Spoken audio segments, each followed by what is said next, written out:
মক্কা মুকাররমায় ওয়ালিদ নামক এক বিশিষ্ট কাফের বসবাস করত। ওয়ালিদ খুবই অর্থশালী মানুষ ছিল, যার কাছে একটি স্বর্ণের মূর্তি ছিল। এই স্বর্ণ নির্মিত মূর্তির পূজা ওয়ালিদ সবচাইতে বেশি করত।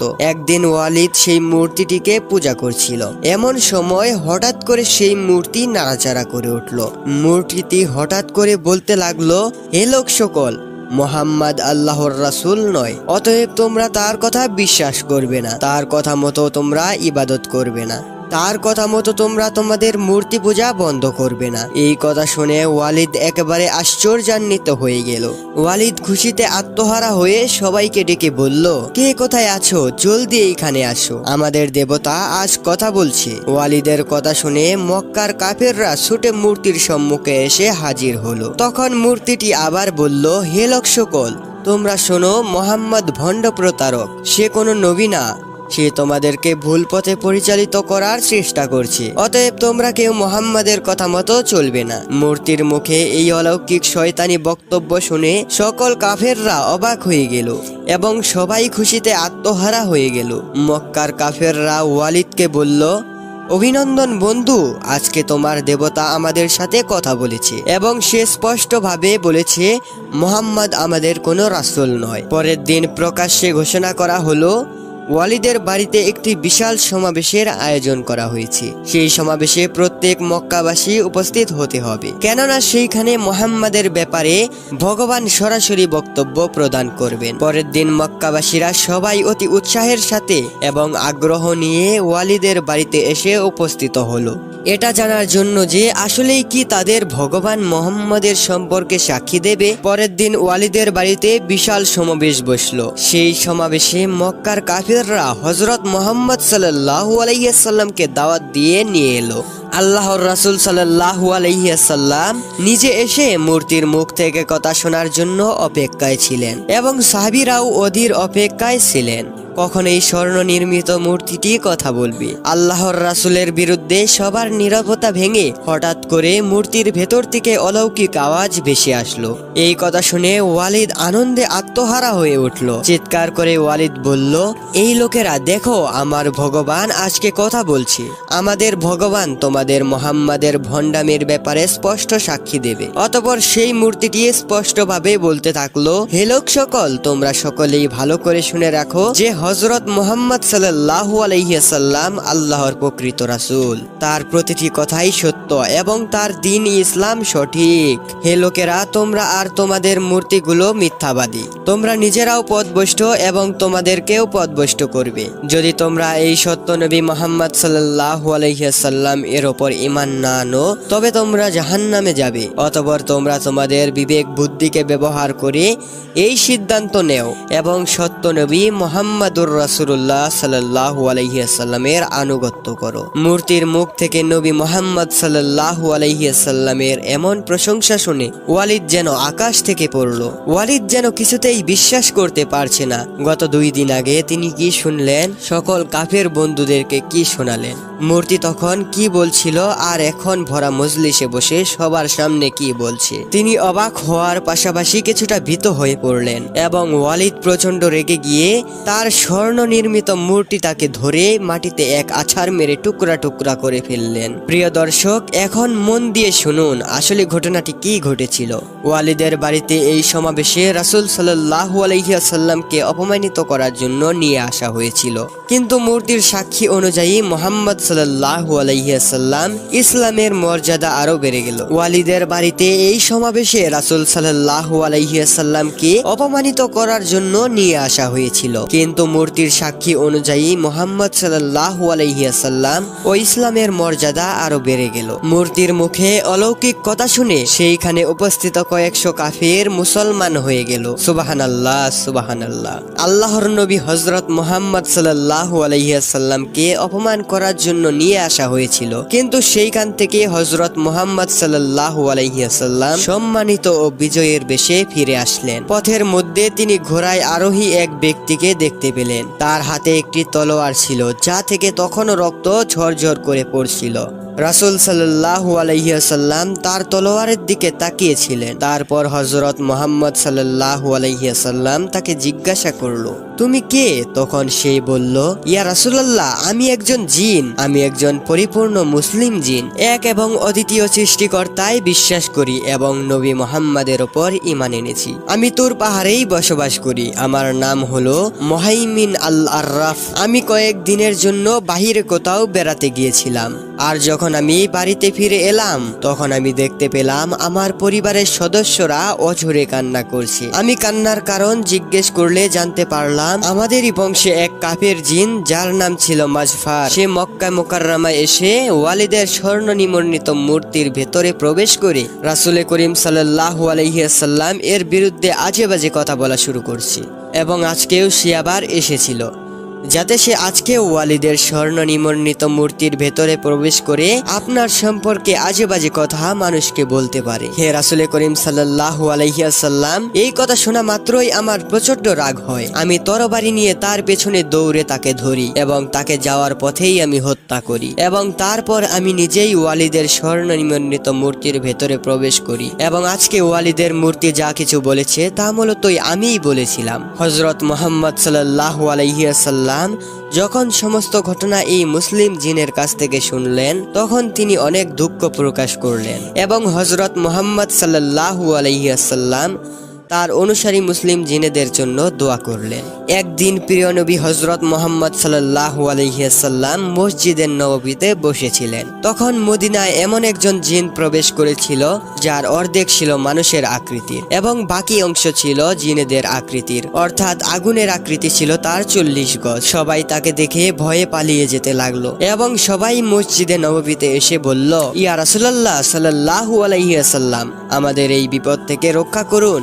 এক দানবাকৃতির জিন সোজা মসজিদে নববীর দিকে আসছেন। হযরত মুহাম্মদ সাল্লাল্লাহু আলাইহি ওয়াসাল্লাম তখন বললেন, তোমরা ভয় পাচ্ছ কেন? আমি তো তোমাদের সঙ্গে আছি। আর সবচেয়ে বড় কথা হচ্ছে আমাদের সঙ্গে তো আছে মহান রব্বুল আলামিন। ইতিমধ্যেই সেই জিন মসজিদে নববীর ভেতরে প্রবেশ করে বলল, ইয়া রাসূলুল্লাহ সাল্লাল্লাহু আলাইহি ওয়াসাল্লাম, আমি আপনার কাছে একটি অনুরোধ নিয়ে এসেছি। তখন হযরত মুহাম্মদ সাল্লাল্লাহু আলাইহি ওয়াসাল্লাম তাকে জিজ্ঞেস করলেন, তোমার কি অনুরোধ বলতে পারো? জিনটি তখন বলল, ইয়া রাসূলুল্লাহ সাল্লাল্লাহু আলাইহি ওয়াসাল্লাম, আপনি দেখতে পাচ্ছেন যে আমার গাল থেকে রক্ত ও পুঁজ বের হচ্ছে এবং আমার হাত খেজুর পাতা দিয়ে বাঁধা। হযরত মুহাম্মদ সাল্লাল্লাহু আলাইহি ওয়াসাল্লাম তাকে জিজ্ঞেস করলেন, তোমার হাত কে বেঁধেছে? কেন তুমি আহত অবস্থায় আছো? তখন সেই জিনটি বলল, আল্লাহ আমাকে হযরত আদম আলাইহিস সালামের সৃষ্টির 30,000 বছর আগেই এই পৃথিবীতে সৃষ্টি করেছেন।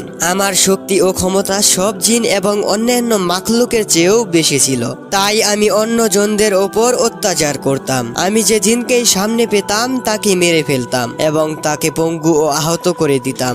একদিন আমার সামনে দিয়ে একজন অতি সুন্দর যুবক অতিক্রম করলো। সেই যুবক জিন প্রজাতির মধ্যে ছিল না। আমি তাকে হত্যা করার সিদ্ধান্ত নিলাম। তাই আমি সেই যুবকটিকে বললাম, আমি হয় তোমাকে হত্যা করব, না হয় তোমাকে পঙ্গু করে আহত করে দেব। সেই যুবকটি আমাকে জিজ্ঞাসা করলো, তুমি এই কাজটি কেন করবে? আমি তখন তাকে বললাম, এটা আমার শখ, আমি এই কাজটি অনেক উপভোগ করি। এ কথা শুনে সেই যুবক জিজ্ঞেস করলো, তুমি আজ পর্যন্ত মোট কতজনকে হত্যা করেছো এবং কতজনকে পঙ্গু ও আহত করেছো? তখন আমি উত্তর দিলাম, অগণিত ও অসংখ্য। সেই যুবকটি তখন বলল, আজ আমি সবার হিসেব মিটিয়ে দেব। যুবকের কথা শুনে আমি প্রচন্ড রেগে গেলাম এবং আমি তাকে আক্রমণ করলাম, কিন্তু সেই যুবক আমার আক্রমণকে ব্যর্থ করে দিয়ে আমার গালে এত শক্ত করে মজবুত চর মারলো, আমি সেই চরের আঘাতে জ্ঞান হারিয়ে মাটিতে পড়ে গেলাম। অতঃপর সেই যুবক আমাকে খেজুর পাতা দিয়ে বেঁধে দিল। জ্ঞান ফেরার পর আমি নিজেকে আহত এবং বিধ্বস্ত অবস্থায় পেলাম। আমার যা শক্তি ছিল তাও একটি চোরের আঘাতে ধ্বংস হয়ে গেল। আমাকে ক্ষমা করে দেবার জন্য আমি তার কাছে অনেক অনুরোধ করেছি, কিন্তু যেতে যেতে সে আমার দৃষ্টির সামনে থেকে অদৃশ্য হয়ে গেল। আমি আমার সম্প্রদায়ের কাছে ফিরে গিয়েছিলাম, কিন্তু আমার ব্যথা তখনও দূর হয়নি। আর কেউ আমার হাতের ব্যান্ডেজ খুলতে পারেনি। সবাই অনেক চেষ্টা করার পর অসহায় হয়ে হাল ছেড়ে দিল।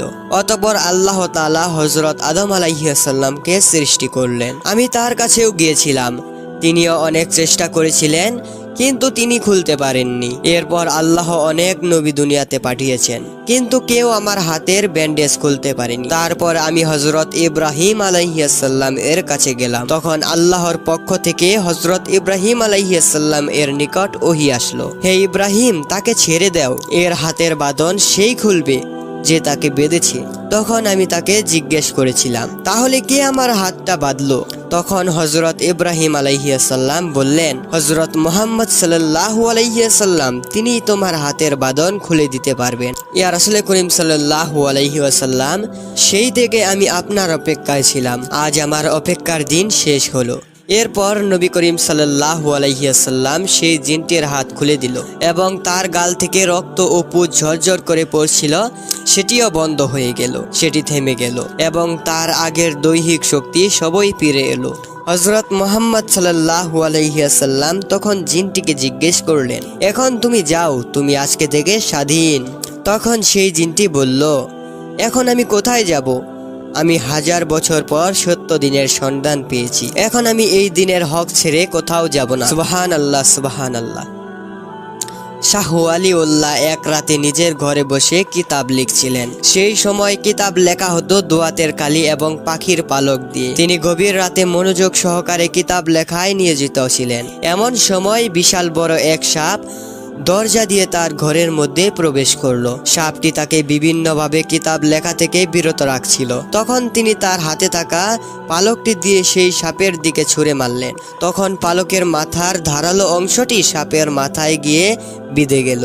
পালকের আঘাতে সাপটি তখন সেইখানে মৃত্যুবরণ করলো। সঙ্গে সঙ্গে সেই সাপ সেইখান থেকে অদৃশ্য হয়ে গেল। তখন শাহ ওয়ালিউল্লাহ তার বসার স্থান থেকে উঠে গিয়ে মৃত সাপটিকে খুঁজতে লাগলেন, কিন্তু অনেকক্ষণ খোঁজাখুঁজির পরেও তিনি সাপটিকে কোথাও খুঁজে পেলেন না। তাই তিনি আবার আগের জায়গায় এসে পুনরায় কিতাব লেখা শুরু করলেন।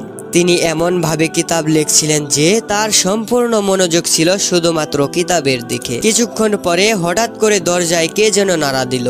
তিনি দরজা খুলে দেখতে পেলেন একজন সিপাহী দাঁড়িয়ে আছেন। সিপাহী তাকে লক্ষ্য করে বললেন, আপনি আমার সাথে চলুন, আপনাকে বাদশাহ সালামত ডেকেছেন। হযরত শাহ ওয়ালিউল্লাহ সাহেব তখন সিপাহীর সাথে রওনা হলেন।